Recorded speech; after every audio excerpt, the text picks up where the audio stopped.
गेल्या काही दिवसांपासून उद्धव ठाकरे आणि राज ठाकरेंच्या एकीची चर्चा होतीये। उद्धव ठाकरेंनी याबाबत सकारात्मक वक्तव्य केलं।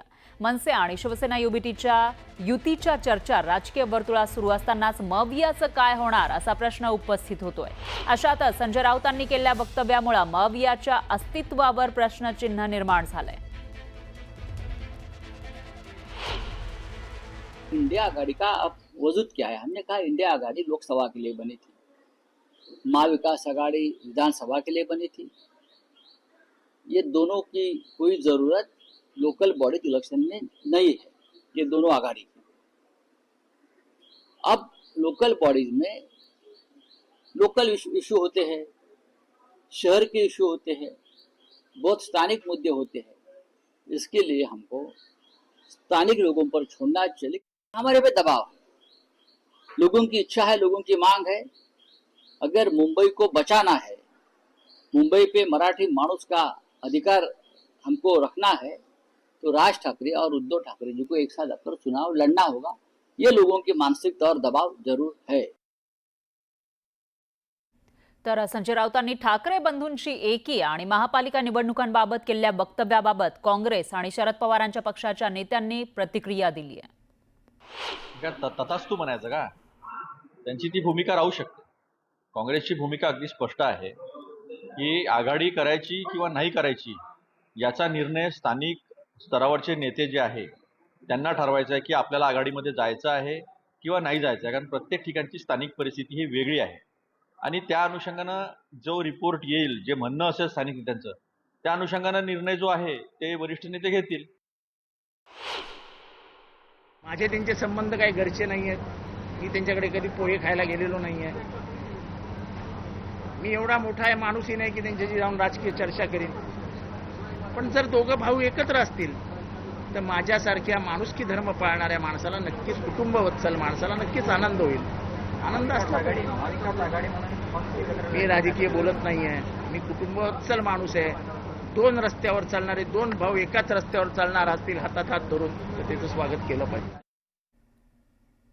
पाहूयात पुढची बातमी। भाजप खासदार निशिकांत दुबेनं पुन्हा एकदा मगरुरी दाखवून दिली आहे। पटक पटक के मारेंगे या वक्तव्यावर कायम असल्याचं दुबेनं म्हटलंय। त्यावरून राज्यामध्ये पुन्हा एकदा वाद निर्माण झालाय। अर्थव्यवस्थेमध्ये महाराष्ट्राचा वाटा विचारणाऱ्या दुबेचा मुंबईच्या खारमध्ये आलिशान फ्लॅट असल्याचं समोर आलंय। तुम्हारे अंदर दम है तो मैं मराठी नहीं बोलता हूँ, महाराष्ट्र से निकाल के दिखाओ मुझे। केरल में जाओगे, चाहे आप कर्नाटक में जाओगे, तो वो सब भी जो है आपको पटक पटक के मारेंगे। मैंने ये बात कही और मैं अपनी बात फिर से दोहरा रहा हूँ। लुम्पेन एलिमेंट ठाकरे परिवार जो है यदि मारपीट करता है तो हमारे बर्दाश्त के बाहर है। महाराष्ट्र जो टैक्स पे करता है उस टैक्स पेयर के मनी में हमारा भी योगदान है। महाराष्ट्र आणि मराठी माणसांचा निशिकांत दुबे किती द्वेष करतो हे त्याच्या प्रत्येक विषारी शब्दातून पाहायला मिळतं। तुमको पटक पटक के मारेंगे, तुमको पटक पटक के मारेंगे। मुंबई आणि परिसरात अनेक परप्रांतीय आम्ही मराठी बोलणार नाहीत अशी जाहीर वक्तव्य करून वाद निर्माण करतायत। मुंबईत मराठी माणसाला आव्हान दिलं जातंय। त्यात आता भाजपचा माजी खासदार निरहुआ आणि भाजपचाच खासदार निशिकांत दुबे यासारख्या महाराष्ट्र द्वेषींची भर पडली आहे। राज ठाकरे और उद्धव ठाकरे को यदि लगता है कि डरा के धमका के राजस्थानी को, मध्य प्रदेश के लोगों को, उड़ीसा के लोगों के, बंगाल के लोगों को, पहले तमिलनाडु के खिलाफ आपको पता है कि माहौल बनाया, गुजरात के लोगों के खिलाफ माहौल बनाया। यदि ये माहौल बनाकर यदि आप राजनीति करना चाहोगे तो राजनीति नहीं होगी। और जब आप इन राज्यों में जाओगे, चाहे आप तमिलनाडु में जाओगे, चाहे आप केरल में जाओगे, चाहे आप कर्नाटक में जाओगे, तो वो सब भी जो है आपको पटक पटक के मारेंगे। मैंने ये बात कही और मैं अपनी बात फिर से दोहरा रहा हूँ।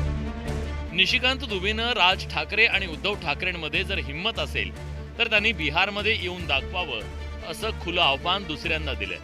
त्यामुळे मनसे आणि ठाकरेंच्या शिवसेनेकडून दुबेचा खरपूस समाचार घेण्यात आलाय। मुळामध्ये ह्याच्यावरती भाजप पक्ष जो सर्वात मोठा पक्ष, सर्वात जबाबदारीचा पक्ष आणि त्याचाच खासदार बोलतोय, तर मला वाटतं मुख्यमंत्र्यांनी हे सिरियसली घ्यावं। पटक पटक के मारेंगे म्हणजे महाराष्ट्रातला तुला काय इथला जो महाराष्ट्रातला जो नागरिक आहे तो काय नामर्द आहे काय? अरे आम्ही महिला सुद्धा सांगू की आम्ही एका बांगडीने तुला फाडू। भाजपचा खासदार निशिकांत दुबे सातत्यानं महाराष्ट्र आणि मराठी माणसाची मानहानी करत असल्यामुळे महाराष्ट्रातल्या भाजप नेत्यांची कोंडी झाली आहे. दुबे महाराष्ट्रातल्या भाजप नेत्यांना जुमानत नाही का असा प्रश्न आता निर्माण झालाय. महाराष्ट्र आणि मराठी माणसाच्या विरोधात गरळ ओकणाऱ्या निशिकांत दुबेचा मुंबईतल्या खारमध्ये 1680 स्क्वेअर फुटाचा अलिशान फ्लॅट आहे. त्यामुळे दुबेचा दुटप्पीपणा उघड झालाय. भाजपचा माजी खासदार आणि बी ग्रेड भोजपुरी सिनेमांचा टुकार हिरो निरहुआनंही मैं मराठी नहीं बोलता हूं असं वक्तव्य केलं. मात्र तो निरहुआ भोजपुरी सिनेमांच्या शूटिंगसाठी मुंबईत येतो आणि मुंबईत राहतो. त्यावरून निरहुआ आणि दुबे हे ज्या ताटात खातात त्याच ताटात माती टाकतायत असं म्हटलं तर वावगं ठरणार नाही. आपको पटक पटक के मारेंगे, मैंने ये बात कही और मैं अपनी बात फिर से दोहरा रहा हूं. संतोष गोरे, न्यूज 18 लोकमत, मुंबई. याच विषयीची एक ब्रेकिंग न्यूज आहे. भाजप खासदार निशिकांत दुबेंना अखेर उपरती झालेली आहे. निशिकांत दुबेंनी मराठीमध्ये ट्विट केलंय.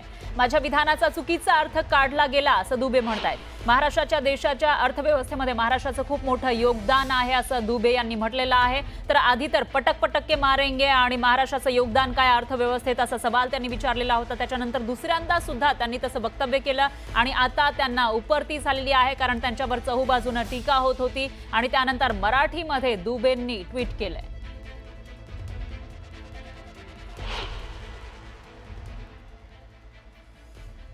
महाराष्ट्राचे देशाची आझादी अर्थव्यवस्थेमध्ये खूप मोठं योगदान आहे. या गोष्टीला कोणीही नाकारू शकत नाही. माझ्या विधानाचा चुकीचा अर्थ काढला गेला असं ट्विट दुबेंनी केलंय.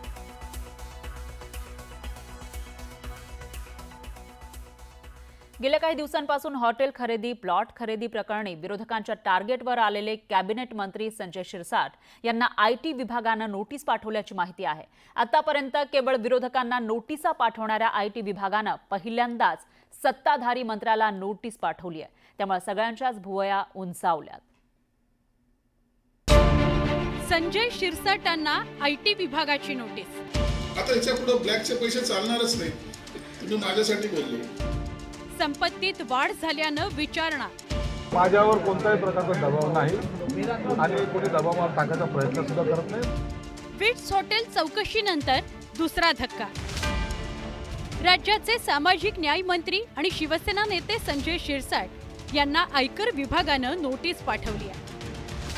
2019 मध्ये जाहीर झालेल्या संपत्तीत 2024 मध्ये एवढ्या मोठ्या प्रमाणात कशी काय वाढ झाली अशी विचारणा आयकर विभागाकडून करण्यात आल्याची माहिती आहे. आयटीची नोटीस आली त्याच्यात गैर काय?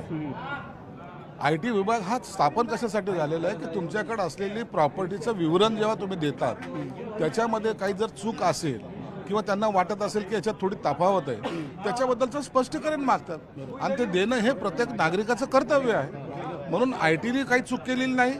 आता आम्हाला स्पष्टीकरण द्यायचं की आम्ही कसे बरोबर आहोत.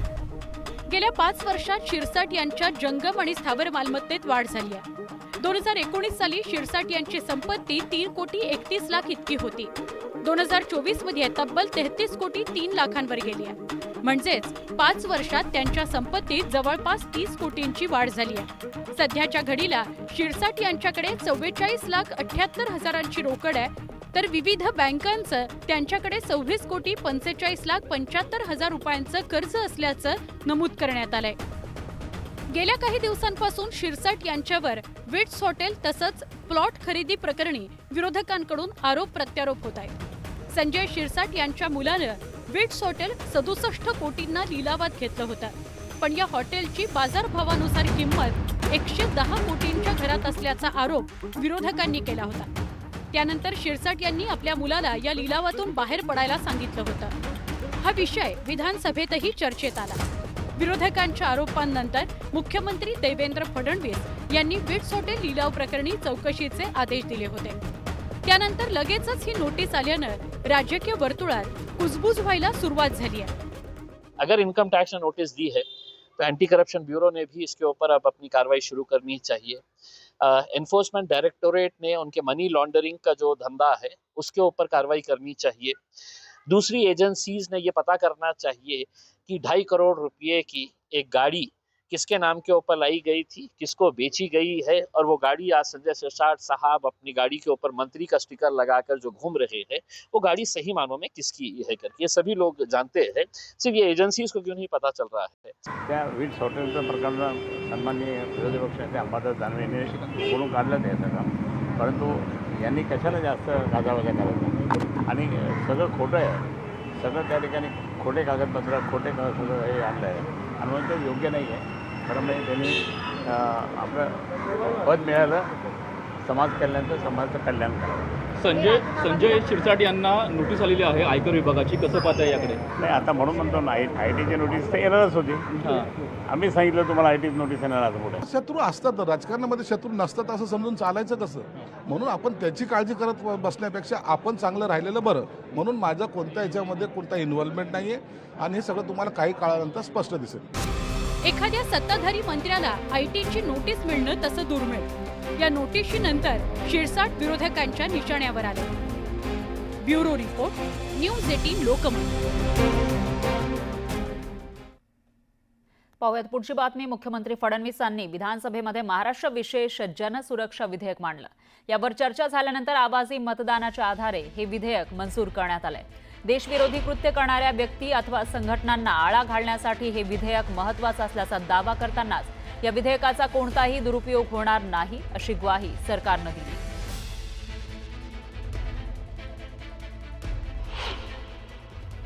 इंटेन्शन बघा आमचं, आम्हाला काही कुठं लादायचं नाहीये, म्हणून मला पुन्हा एकदा लक्षात आणून द्यायचं आहे की कुठलंही आंदोलन करण्याचा अधिकार, सरकारच्या विरुद्ध बोलण्याचा अधिकार, सरकारच्या विरुद्ध एखाद्या कायद्याच्या विरुद्ध बोलण्याचा अधिकार कुठल्याही अधिकारावर याच्यामुळे घाला आलेला नाही। पण जे लोक संघटितदृष्ट्या राज्यघटनेने स्थापित केलेल्या व्यवस्थेला या ठिकाणी नकारतायत आणि तशा प्रकारची नकारात्मकता ही लोकांमध्ये तयार करतायत, अशा संघटनांना बॅन करण्याकरता आपल्याकडे कुठलाही कायदा नसल्यामुळे हा कायदा आणलेला आहे। मी या सभागृहाला आश्वस्त करतो की या कायद्याचा कुठलाही गैरवापर या ठिकाणी आम्ही होऊ देणार नाही। एकमताने हा कायदा पारित होऊ दिला नाही, तो त्यांचं बहुमत आहे, पाशवी बहुमत आहे त्यांच्याजवळ, त्या पाशवी बहुमताच्या आधारावर त्यांनी हा कायदा पारित करून घेतलेला आहे। त्यामुळे या कायद्याचं पुढच्या काळात रिएक्शन काय येणार आणि या कायद्याचं स्वरूप आल्यानंतर याचा दुरुपयोग होतो काय, या सगळ्या गोष्टीकडे आमचं लक्ष राहणार। यानंतर एक ब्रेकिंग न्यूज आहे। पोलादपूर महाबळेश्वर या आंबेनळी घाटामध्ये दरड कोसळली आहे। दरड कोसळल्यानं आंबेनळी घाटातील वाहतूक पूर्णपणे बंद झाली। दरड काढण्यासाठी 4 ते 5 दिवसांचा कालावधी लागणार आहे। आंबेनळी घाट हा 5 दिवसांसाठी वाहतुकीसाठी बंद असेल। तहसीलदारांनी हा आदेश काढलाय।